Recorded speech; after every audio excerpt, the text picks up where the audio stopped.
Hey, what's up, everyone? Welcome to week 4 of History 308 Online. Now, this week's video is going to be a little different than the previous ones in that it's going to focus less on the content of history that we're studying for this week and more on how to do history as preparation for your first paper in the class. But first, here are some reminders about what's up this week. This week's theme is Most of Asia to 1750. So read chapter 18 of the textbook, which focuses on what I'm calling most of Asia. What we mean more specifically here are the societies, empires, and cultures of East and South Asia. So as you read the chapter, do two things. Analyze what was unique about the integration of these regions into the emerging global system that we've been studying, and compare them to the regions that we've studied up to this point, the Atlantic world, Africa, the Middle East. This is the heart of what you'll be doing, this kind of comparison in your first paper. Now that paper is due by 11:59 p.m. on Tuesday, February 13th. So I extended the original deadline that was in the syllabus by 2 days to give you as much time as possible to put as much work as you can into this first assignment. Use the week 4 discussion board to talk about and work on the week's material and to process the research and writing of the first paper. So I'll be focusing on that, the paper and the process of the paper a little bit later in the video. And there's a lot to talk about this week because there's not only all of this new history on Asia and the process of writing the paper that you're going to be doing, but this week also marks the end of the first major chunk of history that we've been studying. That is the early modern period from 1450 to 1750. Now that we've reached this point, what major observations can you make about the globalization process over these first 300 years?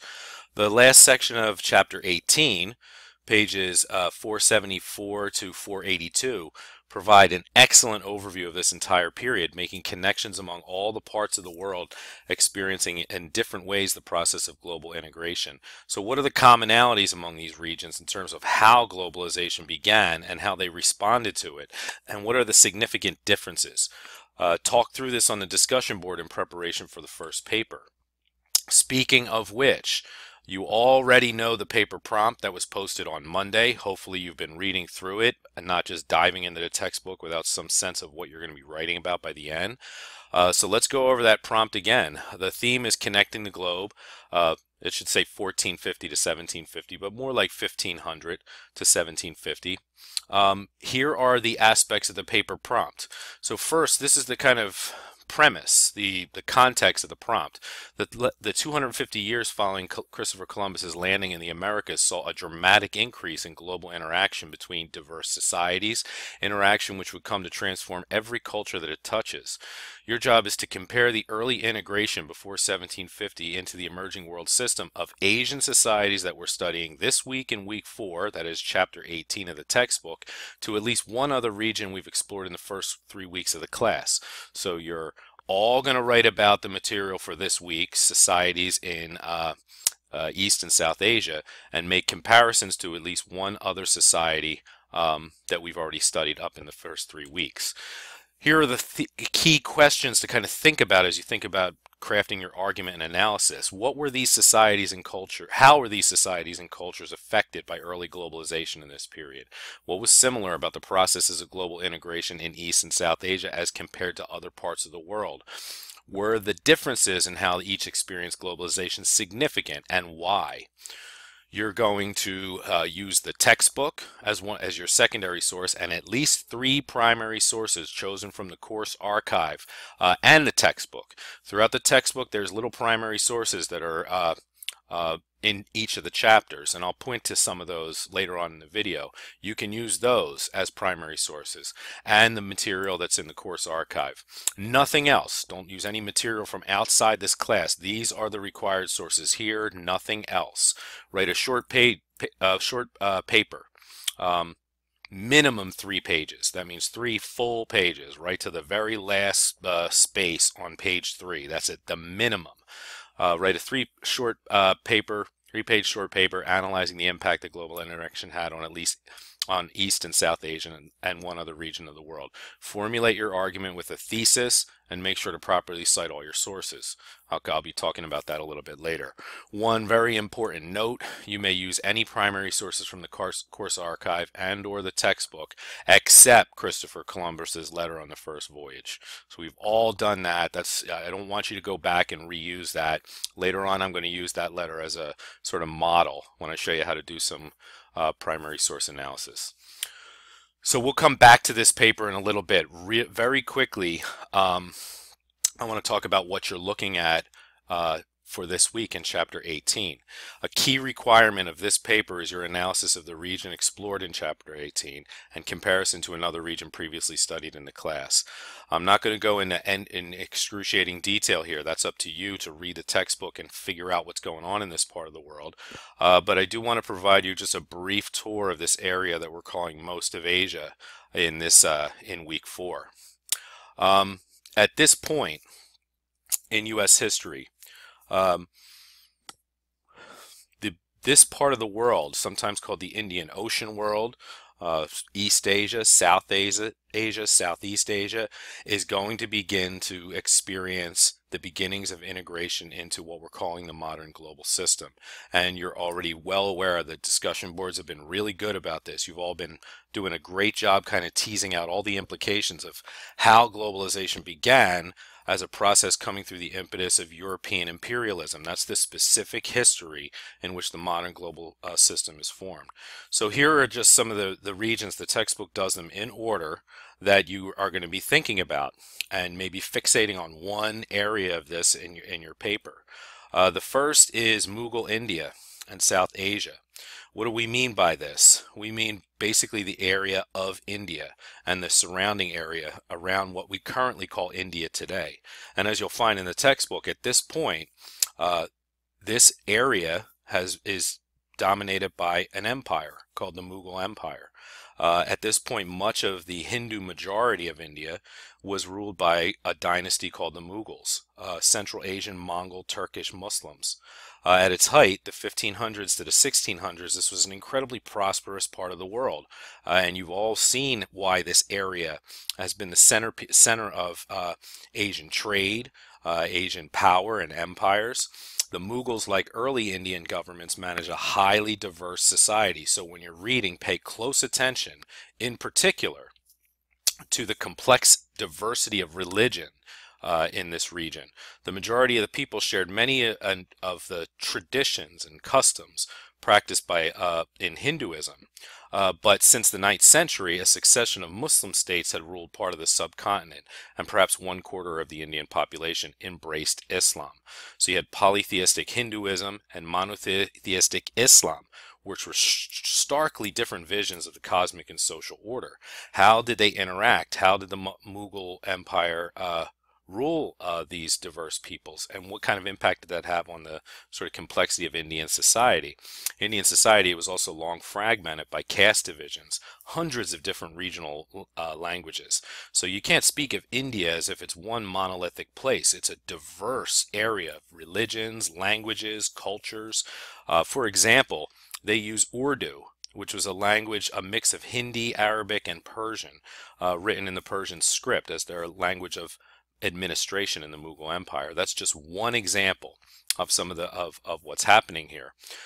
Significant to this chapter and this part of the world, as in all the areas we're studying, has in the modern era has been the arrival of Europeans. And the Portuguese were the first Europeans to arrive in India directly from Europe by sea around Africa. So you're now familiar with this story of European expansion out of Europe around the Horn of Africa and into the Indian Ocean. And part of this, a side effect, was the discovery of the so-called New World, or the Western Hemisphere.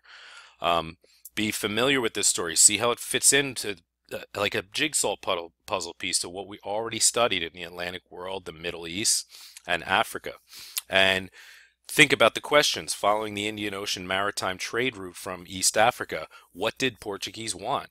How did they attempt to introduce their interests into the Indian region? And what other European powers competed there? What were the responses to the arrival of Europeans by the Mughal Empire? And what were the major achievements and failures of the Mughal Empire in your interpretation about this period? The next major area in most of Asia is Southeast Asia. This is another really diverse region. There's nothing sort of uniting it as a region except for perhaps trade and its long integration as an economic system prior to the arrival of Europeans. Southeast Asia had long been a cosmopolitan center where peoples, religions, ideas, and products all met. Southeast Asians participated in wider hemispheric trade and adopted forms of Buddhism, Confucianism from China, and Islam after the 7th century. The Portuguese arrival inaugurated a whole new era of trans-regional contacts during which European adventurers, conquistadors, traders, missionaries, and soldiers were active in the region, and several areas were influenced by the West before 1750, including Malaya, the Philippine Islands, parts of Indonesia, but then most parts of Southeast Asia, including strong kingdoms such as Siam, Burma, and Vietnam, Western influence remained weak well into the 19th century. So this is not a story of just like the arrival of Europeans and their immediate dominance. In some areas, there's a long power struggle, and it's never clear who sort of is going to come out on this in terms of this global struggle for power. Increased trade also encouraged political centralization, the growth of cities. This is an incredibly cosmopolitan region. So how did this happen here? And specifically European arrivals. How did Southeast Asia become more fully integrated into the world economy? And what were the connections between the imperial process here and in Mughal India?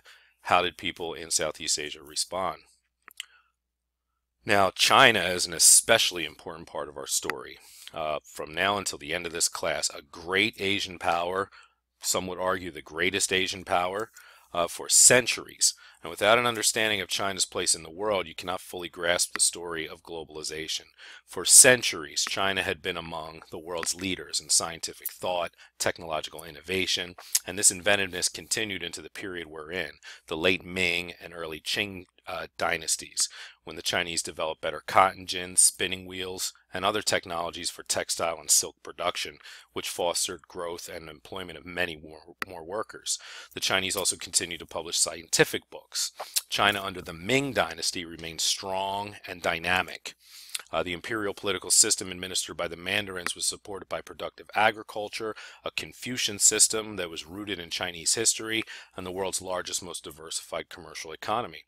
And although regulated commerce provided people with numerous products and services, and the Ming's rebuilding of the transportation network centered on the Grand Canal made it easier to ship goods as well. So cotton, silk, and tea were exported to Japan, Southeast Asia, for silver and spices. So China in this period, the Ming period, the early Qing period, is flourished. It's a period of commercial vitality, industrial production, extensive foreign trade. Indeed, the Chinese, whose goods often sold hundreds of miles from where they were produced, enjoyed the world's largest and best integrated commercial economy. Ming and early Qing China remained a major force in the international economy, and China exported such products and resources as porcelain, cotton textiles, silk, tea, quicksilver, zinc. It was a market for and a source of valuable products. So when you're reading this part of the textbook, think about what factors enabled China to remain one of the world's strongest societies. How did this great power respond to the arrival of Europeans? What was significantly different about China's response compared to the other parts of Asia and the rest of the world? Finally, there is a region of Japan and Korea. There are excellent examples of commonalities and diversities within the process of early globalization. For much of the early modern period, China and Japan remained more isolated than China from the wider world, although both maintained trade relations with China. Korea faced little Western pressure, local issues and conflicts with Japan being far more important. Japanese history also largely revolved around the country's changing economic and social patterns. For a brief period, Japan encountered a significant European presence, but when the experience proved destabilizing, the Japanese became aloof from the West. This is part of the story here. Again, think about the specificity of this response. It's not going to be the same as China. It's not going to be the same as Southeast Asia. There are commonalities and there are differences. So how did Korea and Japan change during this era in particular? And I'm just going to highlight again the course themes that we're dealing with, and particularly in this period of 300 years in the early modern period. You're already well familiar with the fact that the overarching theme for the class is globalization, and some way or another we're going to be dealing with this all the way up to the end of the class. The theme directly related to that, as you've also well understood, is imperialism. And finally, in this first section, the third major course theme we've been talking about are cross-cultural interactions. All three of these major themes are interlocked with each other, and they're related to each other, and I want you to be thinking about how that is, why that is, and to make arguments about the interaction between these themes. Okay, so now we move to the sort of main meat of this video, entitled Doing World History. So what do I mean by saying doing world history or doing history? That's a way to think about what we're doing in this class. History is not just events that happened in the past. It's a discipline. It's something that people do. So historians are people who, for a living, they do history. That is, they study history, they read extensively historical sources to recreate the past, and then they interpret those sources. And they make arguments based on the evidence that they find, historical evidence, about what happened in the past. So when you're reading history, when you're studying your textbook and you're studying the materials, think about what you're doing. Be an active reader, and you have your mind engaged primarily through the process of asking questions. So you can't begin to get answers about the past until you've started asking questions about the past. You want to think of yourself really as a kind of investigator, somebody who's investigating the past and finding evidence, finding material, and asking questions. Some of the basic kind of journalistic questions are who, what, when, where. These are just the essentials in order to even begin to interpret what happened in the past. You have to ask these questions. Who did it? What was it? When did it happen? Where did it happen? These are basic, and so you want to get these down, right from the start when you're doing the process of history. More significant questions to get to the real heart of what's going on are the questions of how and especially why. Why is the most important question that you can ask, and it involves interpretation of the evidence that you accumulated by asking who, what, when, where, and how. Then you begin to ask yourself, after you've assembled this, why did this happen? Why is the essential question. It's the hardest question. It's the one that requires critical analysis, critical thinking, and the answer to the why question about any particular piece of history that you're studying is an argument or a thesis. So when you ask a question, why did something happen, the answer that you come up with is going to be the central argument of the piece of history that you're studying. A good way to think about it is to think about whether you have a thesis that's working, is to ask yourself, are you using the term because? That's the key word in answering the question of why. Such and such happened on this time in this place because, and because is your interpretation of why. Just to remind you, I really strongly encourage you when you're thinking about what we're doing here and how we're doing history to look at the videos that I've already posted under Course Information and Resources module. There's 3 of them up there that have to do with the process of history writing and history research, and they all in one way or another go to the heart of the 3 main elements of any piece of historical analysis. So your paper, for example. When I'm looking at your paper and reading it, there's 3 main elements that I'm looking to see how you've done. The first one is the thesis. That is, what is your argument? Does your argument appear in the introduction so that I know what your paper's about? And is it specific? Is it direct? Is it clear? Does it convey the one main point of the whole entire paper? The thesis is really a hard kind of statement to write, but it's also the heart of the paper and really significant. The second thing I'm looking out for is, how do you structure your argument? Once you have your thesis, how do you structure that paper? What are the paragraphs that what do you do in the paragraphs? How do you build it? How do you lead the reader through pieces of information in order to persuade them that the argument that you made in the introduction is correct and compelling? And then finally, neither one of these two things, no matter how good they are, is going to result in a successful history paper unless you have evidence. Evidence is absolutely fundamental. You just cannot interpret the past. You can't make statements about the past unless you have evidence to back it up. So thesis, structure, you can think about thesis as the argument, structure is the organization of your paper, and evidence are cited pieces of information from primary and secondary sources. The videos that I have up in course information and resources in one way or another touch on all of these. So the video developing arguments is specifically geared around having you think about how to develop an argument or a thesis. The one on structure includes things on thesis and evidence. It's a bigger one, but it also leads you through the process of structuring a history paper or piece of historical analysis. And then there is working with sources, which is specifically focused on how to analyze primary and secondary sources. So check these videos out. Even if you don't do it right away for the first paper, over the course of the semester, I'm going to keep urging you to go look at those to see how so that you can improve on your papers and build on them. The big question here about when making an argument, when you're writing your paper, is how do we know?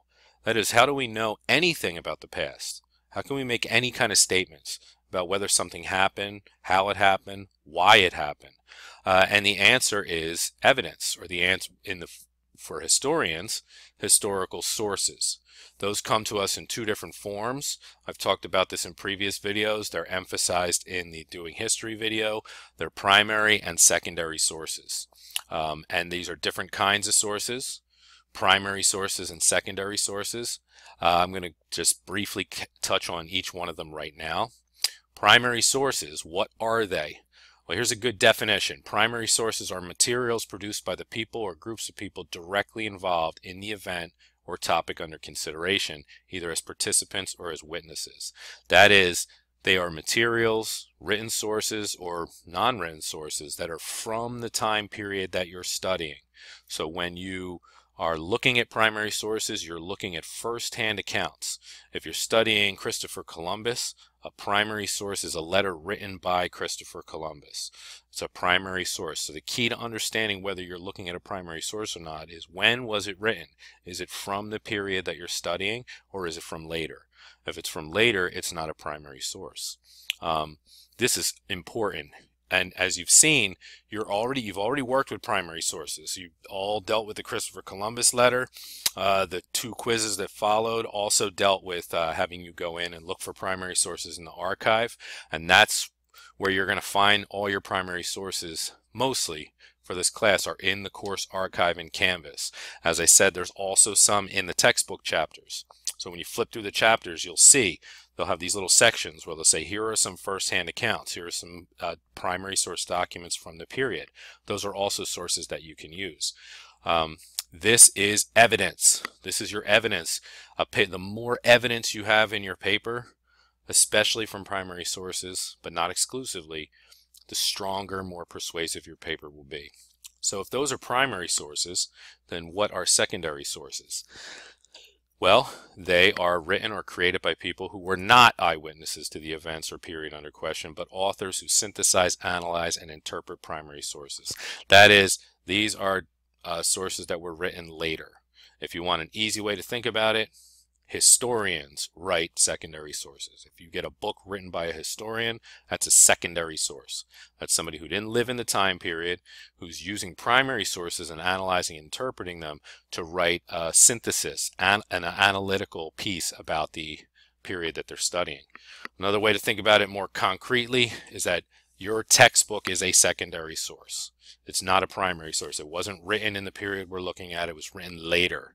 And this is your key primary source for all your papers. You've been studying it for the quizzes, and now you're going to be using it in your paper as a secondary source. And I'll explain a little bit later some ways that you should use this as a secondary source. So now that you got the kind of broad general sense of what you're trying to do here, the kind of sources you're supposed to be using, what it means to kind of do history, let's go back to the paper prompt, and I'll make some recommendations as we go through this, and then I'll just give you an example of primary source analysis looking at Christopher Columbus's letter. So I want to highlight a couple of things here. you're thinking about you're doing a comparative analysis in this paper. That is, you are all going to be writing about the Asian societies that you're reading about this week. You don't have to write about all of them. Okay, that's going to be the way decided by how you pick your sources. You might focus on China, for example. You might focus on the Mughal Empire, for example. Something from this chapter has to be the kind of the centerpiece of the paper you're writing, and you're comparing the way that globalization and global interaction took place in that society with one of the other ones that we've studied up to this point, the Atlantic world, in the Middle East, the societies in Africa, and you're looking to see how they were affected by globalization. What was similar about the process that you're comparing, and what was different, and how significant were the differences, and see if you can zero in on a key theme, a key argument that your paper is going to make in doing that kind of comparison, maybe emphasizing the similarity, maybe emphasizing differences. You're required to use the textbook and at least 3 primary sources chosen from the archive or the textbook, the ones that are inside the chapters in your paper. They're required. So that means you have to cite them. You can't just use the textbook in your head. You have to cite the textbook in the paper. The more citations, the more evidence you use from the primary sources and the textbook, the stronger your argument is going to be and the better your paper is going to be. Make sure it's 3 pages minimum. So you write 3 full pages and keep the focus on your thesis. Make sure all your citations are cited, and don't use Christopher Columbus's letter unless you use more than 3 primary sources. So if you've already got your 3 primary sources that you found in the archive in the textbook, and you want to use a 4th one, that 4th one can be Christopher Columbus's letter, but it can't be one of the 3 mandatory ones.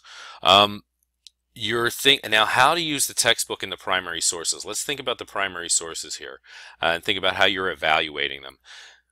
You're going to go through the archive. You're going to find first-hand documents. They're going to be strange, some of them, because they're different cultures, and they're also a different time. They're centuries old. So you're going to you have to spend some time kind of decoding them, reading through them, and a lot of the stuff will be unfamiliar. You might not even be aware what it is specifically they're talking about unless you do some background analysis on the context.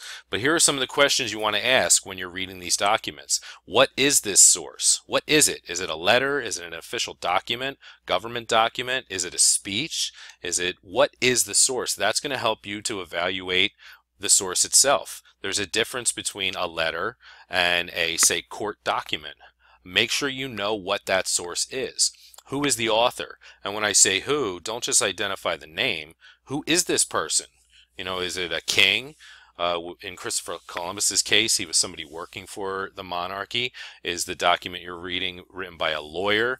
Is it written by a slave? Is it written by who wrote it? That's going to help you to evaluate it. Now, you might not have a specific author on it, but you should be able to tell from the context and from the introduction what type of author it was.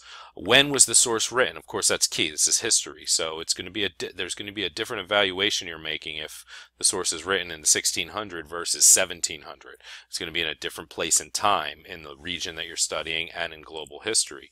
Where is it from? What region of the world is it from? Does it fit the source, the area that you're studying? Obviously, if you're comparing, say, Mughal India to Bantu societies in Africa, you want the sources to come from those regions. If they don't come from those regions, your argument's not really going to work.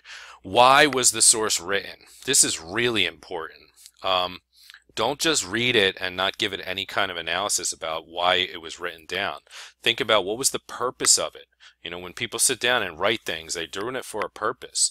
And a speech has a different purpose than a letter, which has a different purpose than a court document, and so on. So what was the purpose, and who is the intended audience? Who is supposed to read this? That's going to help you evaluate what the writing actually says. You know, if somebody is writing to a king, the intention of what they're writing is different than if they're writing to, like, their brother or somebody in their family. So think about all these things when you're looking at your primary sources and beginning to evaluate the primary sources. I'll give you an example here of by using a source that we already used. But first, I do want to remind you a key question that I want you to be thinking about over and over and over again as we move through the semester and you're doing these assignments is, what is the historical context in which the source was written? This is really important. What was taking place, and what we mean by historical context is what was taking place in that time and that place when the source was written, that helps you to understand why it's written the way it was. Okay, that's the historical context. And this is key to understanding and evaluating and interpreting and finding meaning in it, and making arguments about these sources. So I think probably the best way to do this is to give you an example. So you are now all familiar with a document that we read, you read even before this class began, that was assigned in the entrance quiz. What was this document? It was a letter. So we're going to go through and just do this, all the questions I just asked, we'll go through with this particular primary source. It's a letter. Who wrote it? It was written by Christopher Columbus. So you've identified what the source is, you've identified who wrote it. When was it written? This was in 1493. If you know a little bit about Christopher Columbus, that is significant. It means it's the year after he landed in the Bahamas, in expanding out from Spanish power.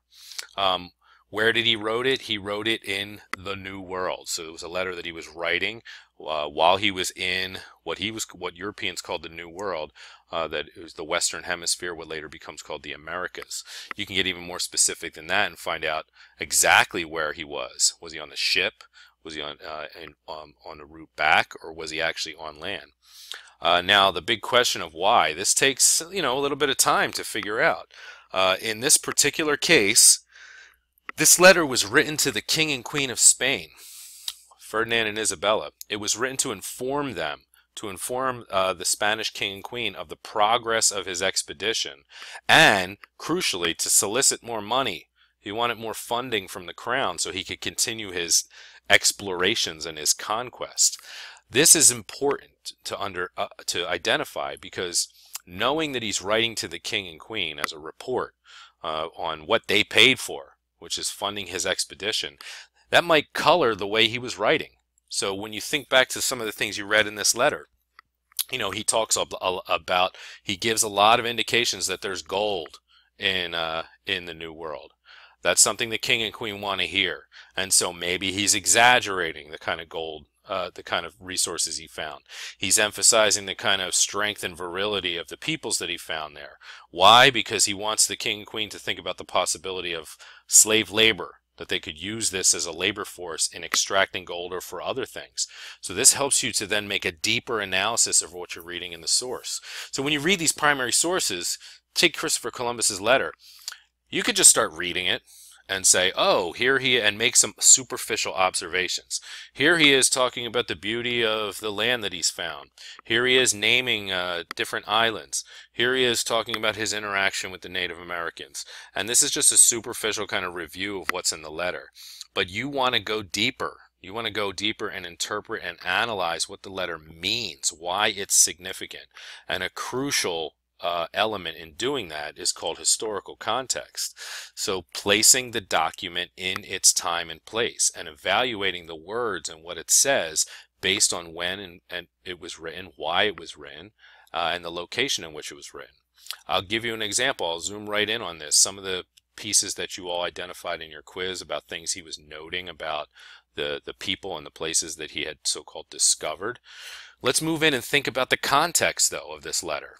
So obviously the context, the very direct context, is Christopher Columbus's voyages and his arrival in what is basically turns out to be the Bahamas in the Caribbean. This is the key, this is the sort of immediate context of where this letter comes from. And if you don't know that, you can't really say anything meaningful about this letter. You have to explain that. You have to know it, and you have to explain it to the reader when you're doing the analysis so that they understand why this letter was written, what the context is. Now the context can be as big and as small as you find necessary or as that the research allows. So in this case, remember, that voyage was really significant because the context was the beginning of kind of global integration. Now, Christopher Columbus didn't know this, but you know this. You know this in terms of world history, that the big context for this letter is a really world historical event taking place, that is the arrival of Europeans, which will begin the process of global integration ultimately. More specifically, Christopher Columbus's arrival is the dawn of major European imperial overseas expansion.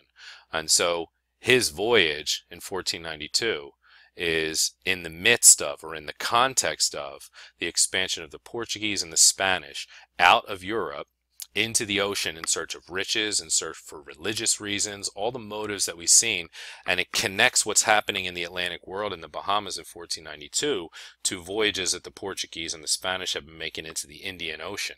In fact, Columbus's only reason for doing what he's doing is because he's ultimately trying to get to Asia, to those luxuries. Now, he doesn't say any of this in his letter. You have to know that. That has to be part of your research in order to give this letter context. You can continue to say, look, there's more specific context is Spain itself, and the motives of Isabella and Ferdinand that sent Christopher on this Columbus on this voyage. This was expand your analysis of the letter by saying these are the people that he's writing to. Now that you know that they're writing to, why is he saying the things that he's saying in his letter? It makes more sense that he's highlighting certain things over other things. In fact, Christopher Columbus was really disappointed in the first voyage that he took there, that he landed in the Bahamas, that he didn't immediately find unbelievable riches and fortune. But he doesn't convey that to the king and queen in his letter. Instead, he conveys the idea that there's a lot of promise here if he could just get more funding for more expeditions. It deepens your analysis of the letter. Furthermore, if you think about the context of Spain over the past 500 years before 1492, you have all this information about how a culture of sort of militant Christian zeal, Catholic zeal, had been built up. Christopher Columbus is part of that. To understand who he is, you in some ways need to understand the background of Spain, and that have come out of the Reconquista and the Crusades and the desires and motives of Europeans sending out there. It's not just Christopher Columbus as a personality. He's representative of a much larger set of factors. And once you know this and you think about the culture of militantism and profit seeking and Catholic zeal, you understand the mentality of the people who are Christopher Columbus represents, which is the onset of the conquistadores, the conquerors coming out of Spain, the Iberian Peninsula, who are going to have a profound impact, starting with Columbus, on the whole shape of world history, particularly in the Atlantic world. And then this will then inform your analysis of what he has to say about contact with the Native Americans in the Bahamas. You can do a better evaluation of the things that he's noticing about the Native Americans, their nakedness, the fact that they supposedly have no religion. What does he mean when he says that? Well, what he means is they don't have Christian religion. And he's not saying that in his letter. You have to do the research to kind of do that kind of analysis using the larger context. And then this is, of course, the beginning of the much larger context of imperialism that is going to begin the process of global integration. So you see, all of that is context. You're not going to find a lot of that in the letter itself. But once you have all that information behind it, you can then do an analysis of the specific lines in the letter that's much fuller and much more rich than just quoting lines and doing a superficial analysis. So you're probably now you're going to be wanting to do this with the sources that you find in the archive when you begin writing your first paper and then the subsequent papers. And so when you do this, what I urge you to do is to do an analysis of those letters using information from your secondary source or the textbook to provide the context for what's happening in that primary source. Now, in some cases, you won't be able to find the exact author in your textbook, but what you will be able to find is the bigger context of what's happening in the time. And the more you can say about that in your paper, citing the textbook frequently with background information, setting the context for the analysis of the primary sources, the fuller your argument is going to be, the better it's going to be, the better grade your paper is going to get. So this is all sort of the way I want you to begin to think about this. I know it's a lot, but this is how you do history. And your goal is to kind of just get better at this over the course of the semester. Don't get too, stressed out about it. Go into it thinking about these questions, doing as much research as you can with the textbook, and then deep analysis and interpretation of the sources, explaining what they mean in the context of your overall argument. So that's what you're doing right now. This is what it is to do history. So get out there and do some history.